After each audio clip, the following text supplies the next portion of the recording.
Hi, Robert here from Super Sneaky, and today we're on an actual job site.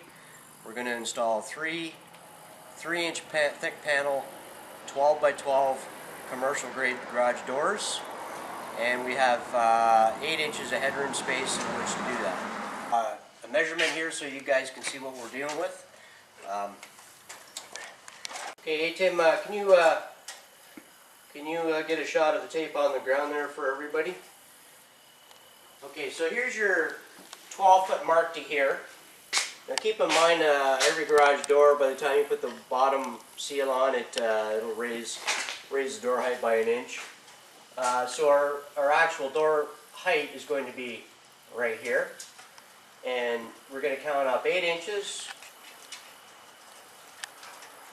So that leaves us at 152 inches. And that's the height that we got to squeeze all 3 doors and operators in.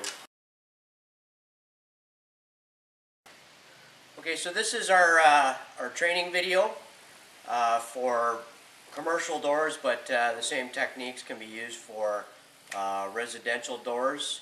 And we're going to run through all the various aspects, the cut formulas, installation techniques, troubleshooting, how to identify a problem, how to fix a problem, down to the final and finished product.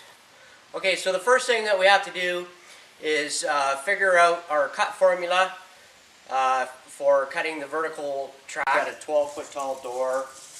There's 12 feet. And then I'm going to subtract the curve radius of the track. In our situation, we have 15 inches. There's 12, 13, 14, 15. That leaves us with a measurement of 129 inches. And now we're going to take that and transfer it onto our vertical track. I'm going to use my square to get a nice square line. Okay, so let's have a quick little chat about curve radius. With our product, that doesn't matter because the top section bypasses the curve of the track. I always recommend 15-inch curve radius because the door panels will transition smoother around the curve. In this setup here, our cut formula places a horizontal track just above the door opening. Now, if you have less headroom space than what we're dealing with, you can simply cut off a little more track, but keep in mind your door will hang below the door opening at that point. Okay, so let's have a quick chat about door opening heights. This is a 12-foot opening here, and you need to keep in mind that you really need to pay attention to your customer. Say, for instance, they have a piece of farm machinery and they're putting up a building and putting in an insulated garage door because they need to get their machine underneath the door just for storage. So door opening height is very important. With our cut formula, that places the door just above the door opening. Gives you full range of clearance to get your machine underneath that door. Okay, so we're ready to start installing our door.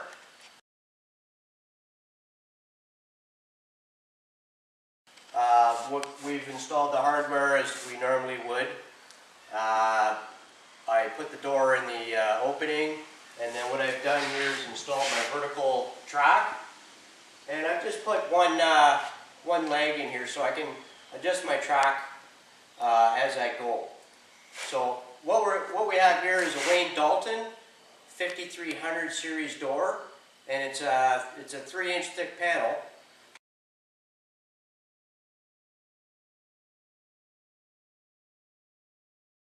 What we've done now is stock the door, right?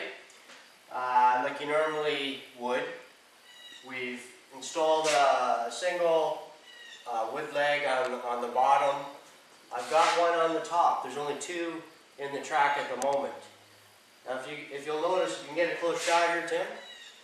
I installed my track fairly snug at the bottom, and then towards the top, you'll notice that it V's out.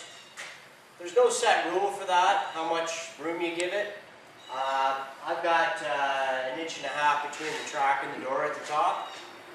The reason for that is when the door comes down, it will finish in the exact spot that it's supposed to and it won't side shift. But when you activate the door and it goes up, the door breaks free and it has room to float in the track, which is very important, especially with the changing weather seasons. Your building and materials can shrink and expand a lot, and that's the worst thing that you can do with the garage door is put things too tight. So that allows your door to float in the track as it's going into the up position and takes into account all your various environmental factors. Okay, so it's important that we do things in a sequence, and once we've got all our doors stacked in the opening except for the top, we're going to install the Super Sneaky.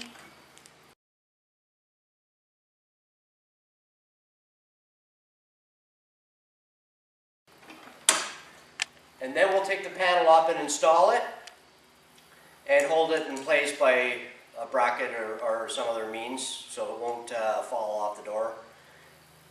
And then from that point there, you're going to want to install you can get a shot of the horizontal track. And then the horizontal track will fit over top of the roller. Okay, so on this door system we have a solid steel 1-inch shaft that's common on a larger sized commercial type of door. And what we do is order them split shaft. So there's two shafts with a commercial coupler in the center of that. And that's so that the spring torque can even itself out between the two. And then you've got bolts here that will tighten once you've leveled your door how you want. Okay, so this is our operator extension bracket, commercial version of it. And what we did is we figured out that when you're installing this type of a system, you get 2 spring mounts, and we decided to just come up with a simple design for mounting the drawbar opener to it, and it just bolts between the 2 spring mounts. So you're going to want to bolt that together on the ground.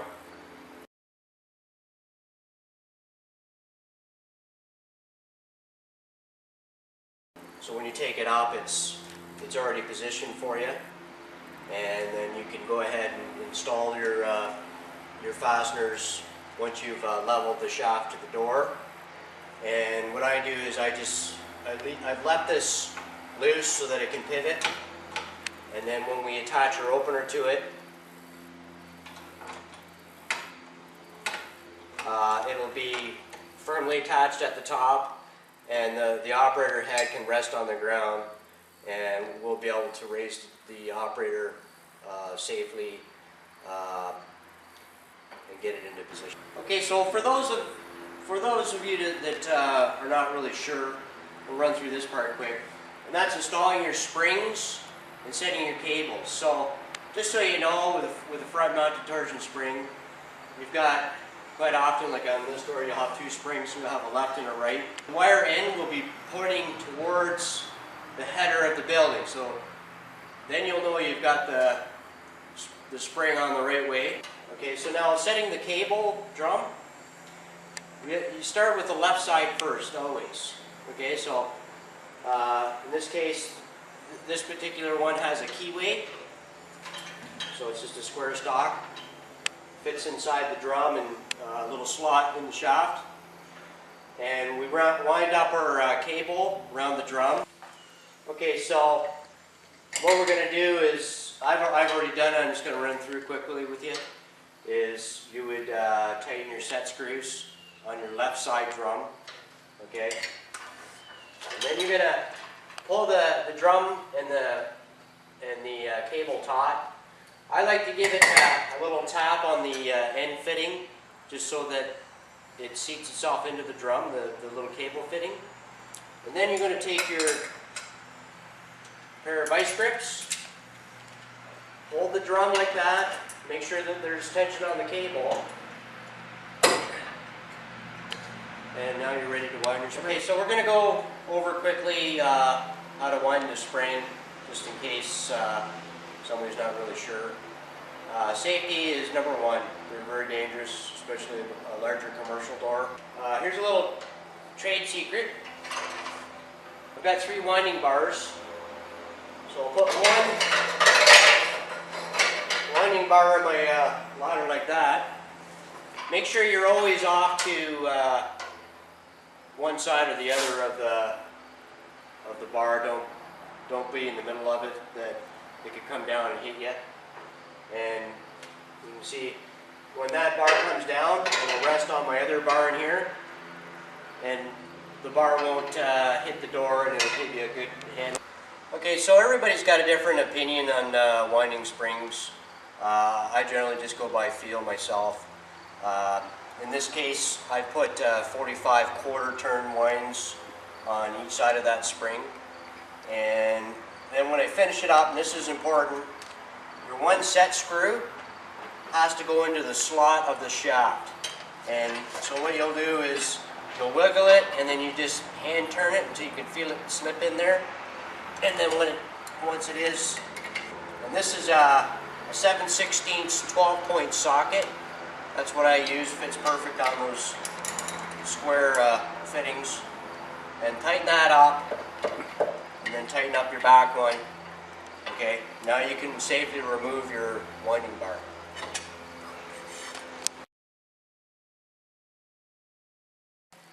Okay, so the way the Super Sneaks work is that the top panel tips straight back, and there's no movement of the door, so it bypasses the curve radius of the track, and that's why it can pull straight back from underneath the spring assembly. So now we're going to go ahead and check our door out. Okay, so I should mention we always vice grip our door down while you're winding the spring. It's a safety feature. And now we're going to check out the balance of our door. So I put my foot down on the bottom bracket, take the vice grip off.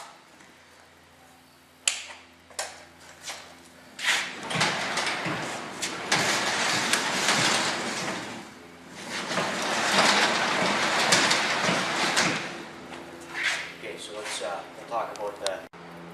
Okay, so right away I've discovered that we have a problem, and I've tried to adjust the spring, and the spring is just too heavy for the door. And let me run you through how to identify that. Okay, so the second I let go of that door, have a look here. See how that door springs up? Okay. Do it again. Now, watch as I lift it. So, now the door's getting heavier as it goes up. And watch this, Tim.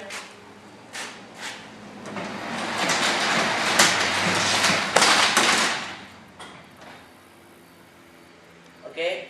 So the door actually, if the spring was balanced properly, that door would be neutral, and it would stay at any position I put it, and it would stay on the ground by itself.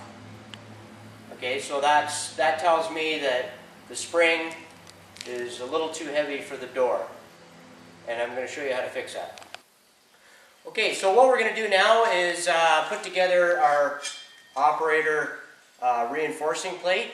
Now this guy here is engineered to work from 18, 21, and 24-inch panels. It'll do commercial, it'll do residential, or wood doors. It's got a unique flat design, and that's so that you can attach the standard mounting bracket that you would get with your operator kit. You can also mount your door strut anywhere you wish if it's a double door with a reinforcing strut. So the first thing we're going to do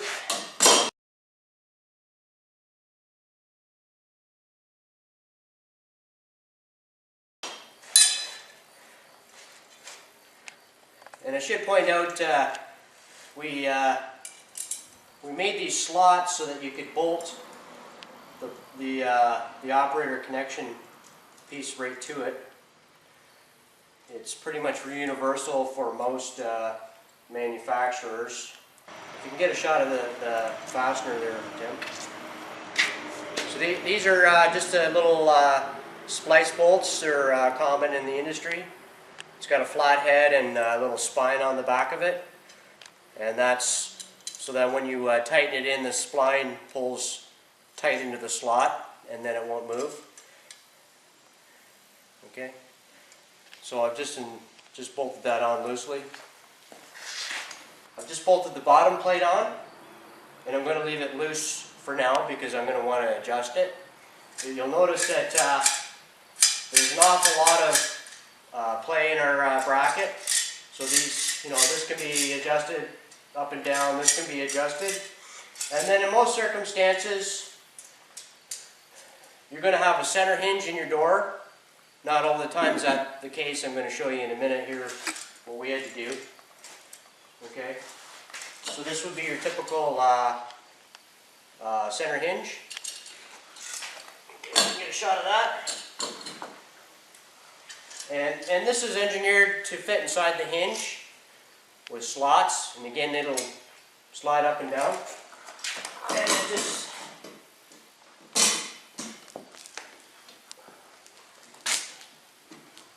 goes on the door just like that. If you can get a shot of that, Tim. Okay, so I've got lots of points to fasten the bracket to the door, to the hinge. You can mount a door strut anywhere you like on that because of the flat profile that it has. The device up and down wherever you need it, and then tighten the bolts, tighten your fasteners when you're happy with it. Okay, so let's have a look up here. Okay, so this is what we had to do to reinforce the door here. We mounted some punched angle onto it because there was no center hinge on this door, and we had to beef that connection up. And then also, if you recall me saying, the door was badly imbalanced from the manufacturer, so we added extra punched angle. We've added, made sure our foot plates are on. We've added extra fasteners. It's still not perfect, but we have to get on with the job, and we'll try and tweak it up a little bit later. So let's have a look at the difference. So the door is sitting flatter on the floor, which is better.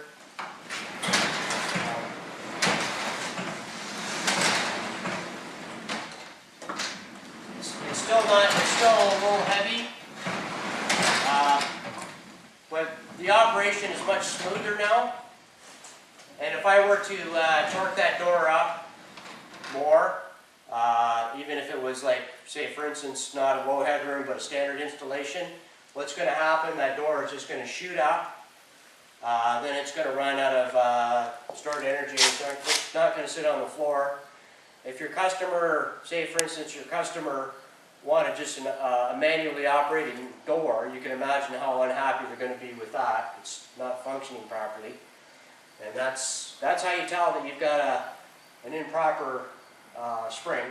So it's not too bad. I mean, the door now is, I can sort of get it to stay in one spot. I'm going to tweak it a little bit more, but we have to get on with the job to keep the job moving ahead. So I can work with that now, and we'll put it as we go.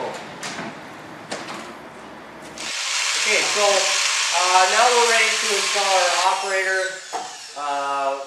assembly here. And you'll notice this is our operator extension bracket. And you'll notice that we bolted the operator mounting bracket to it. Okay, so now I just want to point out from an install point of view. Okay, you could be installing, say, a big, heavy, super heavy commercial garage door opener like a LiftMaster or Something like that for a bigger door. And I want to point out that some of those operators could weigh hundreds of pounds, and they can be very dangerous to install. You might have to get it 16 feet in the air or so. And this is a nice, safe, easy method. So we've connected the operator to it, so it's all bolted together. And now we can safely hoist the operator into the air and get it ready to backload.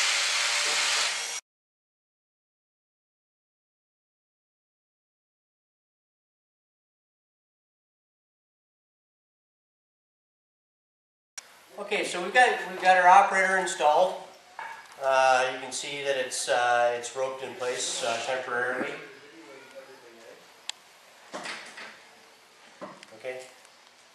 Now what we did, we tipped the door back and we raised it up just to make sure. It's a good idea to stand on the end and have somebody raise the door very slowly.